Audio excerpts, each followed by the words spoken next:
how are you guys doing? Good to see you guys. Let's get it started.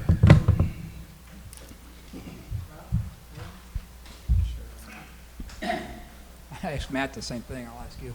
What does Rocco's football background with his dad, how does that work in his favor? Yeah, it helps his maturity and him feeling like an older guy already. Obviously, man, it's his first start. He's only been in the program for a year, but he doesn't feel like that. You know, he's felt like he's been around the program a ton. He feels like he's, you know, got a good grasp of the offense, a good grasp on what you're thinking as a coach. And, you know, having that pedigree, having that background, he's been around the game a lot. He knows what it looks like. He knows what it looks like to lead a team, to lead an offense, to step out there confidently on the field. And, yeah, those things are invaluable in a position like his where he's, you know, he is stepping on the field and he is a young quarterback. But it doesn't feel like that for him. It doesn't feel like that for our staff, for our players with him out there. Did you feel like you got cheated to only call 45 plays in your debut? You know, Matt and I were just talking about that coming out, and you know, it was interesting, and obviously we could have helped ourselves out there, especially in that fourth quarter, converting some of those third downs, and felt like we could have been better there. But yeah, you know, college football, it's changing, and even, you know, just the new clock and how that's working, and yeah, there's some differences I would feel, and obviously it was a little bit unique in that game. They had a few longer drives where our defense stops them, and man, even the first drive of the game, you know, they're taking some time off the clock, and we get a pick six, and you're like, all right, you're up 7-0, and the defense is back out there. But at the same time, it's a reminder of, yeah, you only get a few limited shots, and so you got to be right when you get opportunities, and I think that was a valuable lesson for all of us. What was the experience like for you, not only calling plays, but just communicating? You know, we talked to Rocco. He said that, like, a lot of the communication went through Jake, and just how the whole operation ran for you.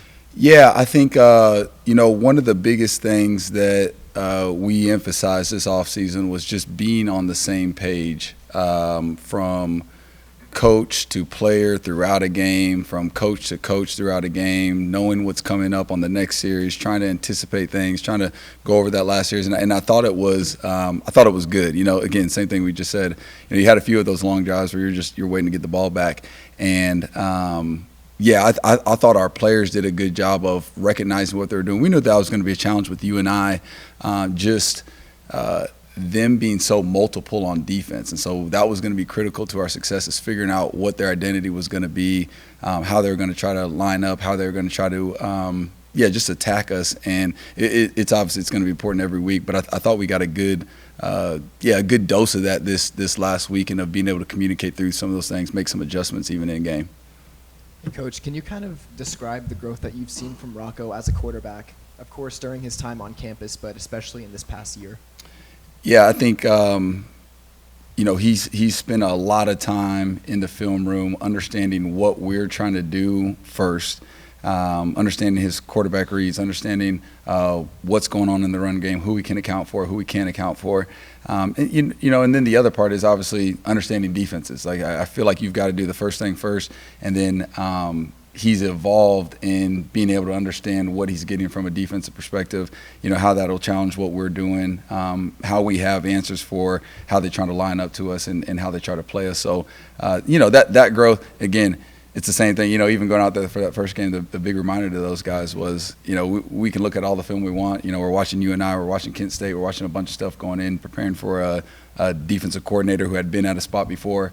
But at the end of the day, your rules are your rules, and you got to be able to go and recognize, you know, how the defense is aligned, what coverages they're in, and what your plays, you know, how your plays fit into that.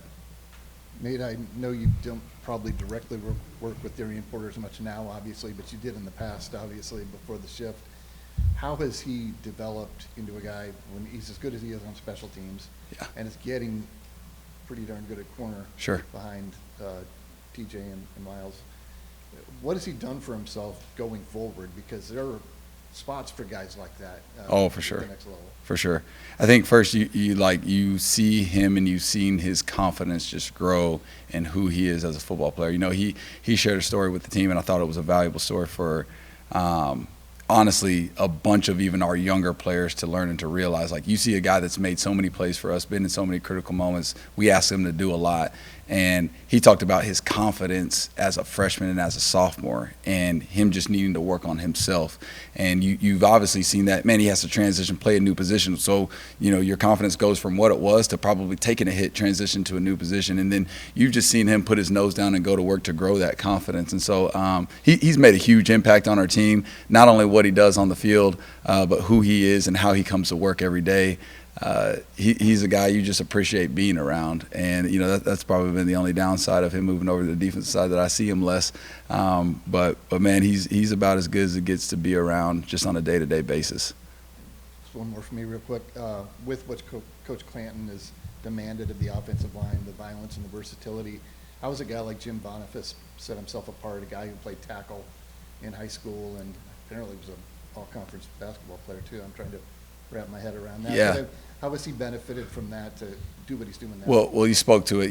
He's got some athleticism to him that can put him in a great position to win at the line of scrimmage. And he is still a strong kid. Sometimes you talk about an O-lineman being athletic and they're not very strong. Well, he's still a strong kid, but I think his athleticism is his trait that sets him apart a little bit. And he's grown a ton. Again, Coach Clanton has taught all those guys in a different way, and I think their growth in just understanding our run schemes, understanding our pass protection has grown immensely. But at the center spot, that's critical. You got to be in charge. You got to be the captain up front. You got to get guys organized on what's going on, what changes are being made, and he's done a great job of just taking ownership of that leadership opportunity.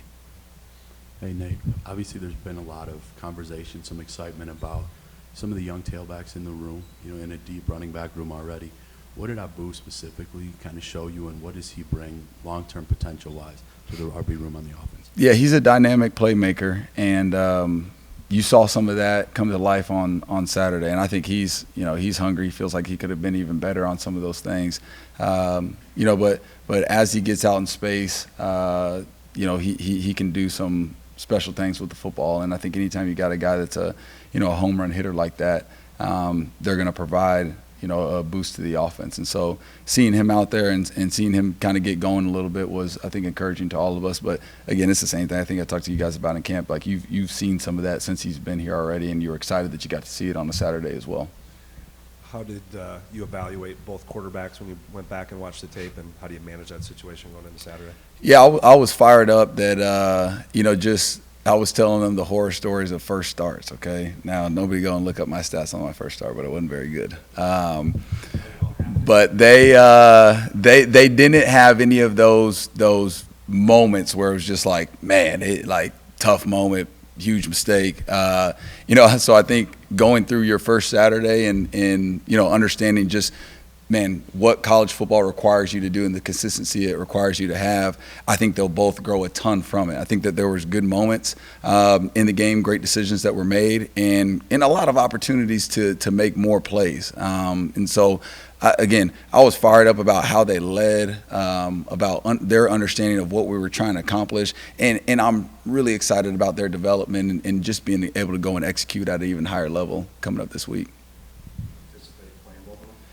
Yeah, I think, with both of them right now going into practice week, and honestly, it's like this at multiple positions. It's like this at a few of our offensive line positions, at the running back position, that you kind of are in practice, 2 and 3 of the week, and you're figuring out exactly what you think that looks like, exactly how you think it fits for who you're playing. And so I think at every point going forward on Tuesday, I'll probably be anticipating both of those guys taking snaps for us, and then, figuring out exactly what the game plan looks like, exactly how those guys have practiced to figure out what Saturday will look like. As you took a deep dive into the offensive line and how it performed against you and I, get into that, how it maybe needs to be better this week, and then some of the younger guys, Boniface you mentioned, how did all those guys look? Yeah, I was encouraged by their physicality. I was encouraged by their tenacity. I think they're just again, you talk about even first-year guys, Jim Boniface, James Neal, I think that their detail of what they're doing in their execution has room to grow. And I think overall as a group, for sure, that you have room to grow. I think one of the things, again, I mentioned it earlier, but one of the challenges going into the game for those guys is they were going to see a number of different defensive fronts. And I thought that they handled that well, that who they were targeting in the run game, that they were consistent in that. They knew what was going on in pass protection, who they were responsible for, which, again, we knew that they were going to present a lot of those challenges, and they pushed themselves to grow there. But, again, anytime you get a unit with some new pieces, that's why people always talk about an experienced O-line. Anytime you got 5 guys that have been around each other a good amount of time, you got confidence that they'll be able to move people off the ball. They'll be on the same page when it comes to pass pro. And I think the more reps that those guys get together, the better they'll be. Hey, Coach. So I wanted to get your opinion real quick on Jalen Knowles. So obviously, this is your first year coming into Iowa State being the offensive play caller. And I just wanted to see, what have you seen from him this offseason, getting to prepare for this upcoming season as one of the potentially leading receivers for like young quarterbacks like Rocco or JJ?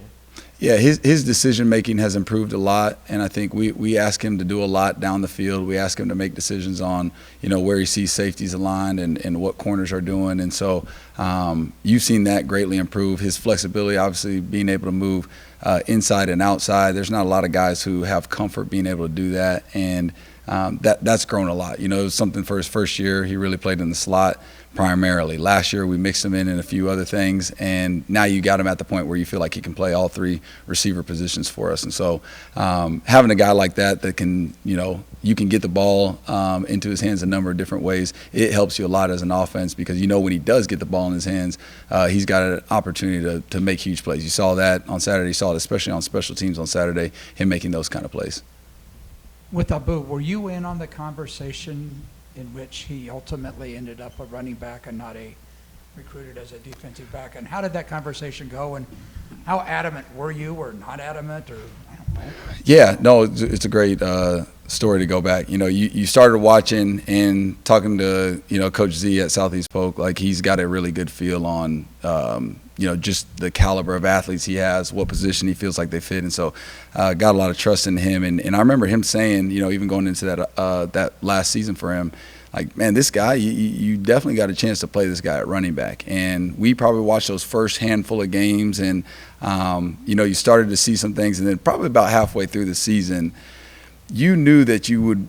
I felt like, watching one of his games, you felt like you'd be a fool to not start him at running back and just see where he was at and see what he could do there, because you felt like he was a true difference maker. And again, the course of that year goes on, man, the way he plays in the state championship game. And so I remember having a conversation with him in our locker room after, might have been the West Virginia game, and really looking him in the eye and saying, like, hey, man, you good with starting at running back. Like, when you get here, like, hey, it'll all work out however it needs to work out, but we feel like you can be a running back to start here, and we'll cross the other bridge when it gets there. And sure enough, the way that he has come in, the way that he has handled everything, at this point, I mean, Coach Haycock would have to wrestle me down to get him to move anywhere else, because we think he has a chance to be pretty special.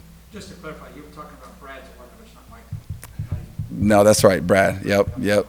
No, yeah, that's he's been a great help, obviously, to us, and even seeing Abu and his growth and development, it's the type of program that he's played in.